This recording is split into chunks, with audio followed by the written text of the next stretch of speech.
I believe that in every sales call you have four fundamental tasks to ensure that you get done.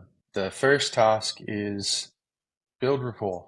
And you don't do that by matching and mirroring. You build rapport by asking questions and listening and being interested in what the person says genuinely, because they will then know that you have understood them, and people like to feel understood. So build rapport. Once you've built rapport, the next thing you want to make sure you do is find out what they really want. It doesn't work to just launch into telling them about how you've got the best widget on the planet that's going to solve all of these problems if you don't actually understand what problems they want to solve. So find out what they want, and not just surface level want. You know, it doesn't work to sit and listen to them and go, okay, so you want to grow your business. No, man, that's not a want. That's like a general, that doesn't qualify. When you get somebody talking about what they really want, you'll see them change.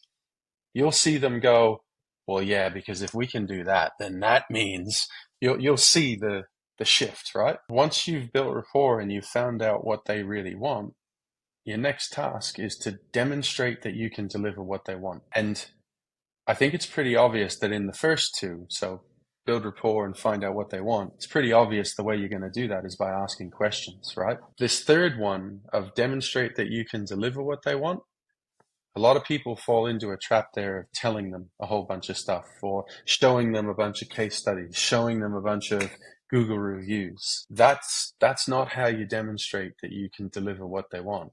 The way that you demonstrate that you can deliver what they really want is through asking questions. And the questions that you ask will demonstrate your understanding and your expertise and the depth of knowledge that you have on the subject. And it will have them thinking, oh, okay, hold on a second, I hadn't considered that.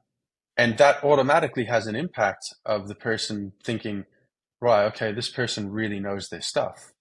And if you're willing to ask the difficult questions that 99.9% of other sales reps won't ask, you're all of a sudden positioned. And once you've demonstrated that you can deliver what they want, your next task is just to ask them to make the next commitment in your process. Yeah, it could even be, well, hey, like it sounds like it would be worthwhile for us to get together for an hour and have a conversation about this in depth. What's your calendar look like next week? Like you might be the same principles and systems apply at every single stage of the selling process. So if you're just having your very first initial conversation, the same thing applies. If you're in the meeting that occurs just before they sign the proposal and put 10 or 20 or $50,000 in your bank account, the same principles apply. You can never assume that just because you're at that point of we've got a proposal and I'm hoping they're going to sign it. Make sure you still build rapport in that meeting at the very start of the meeting.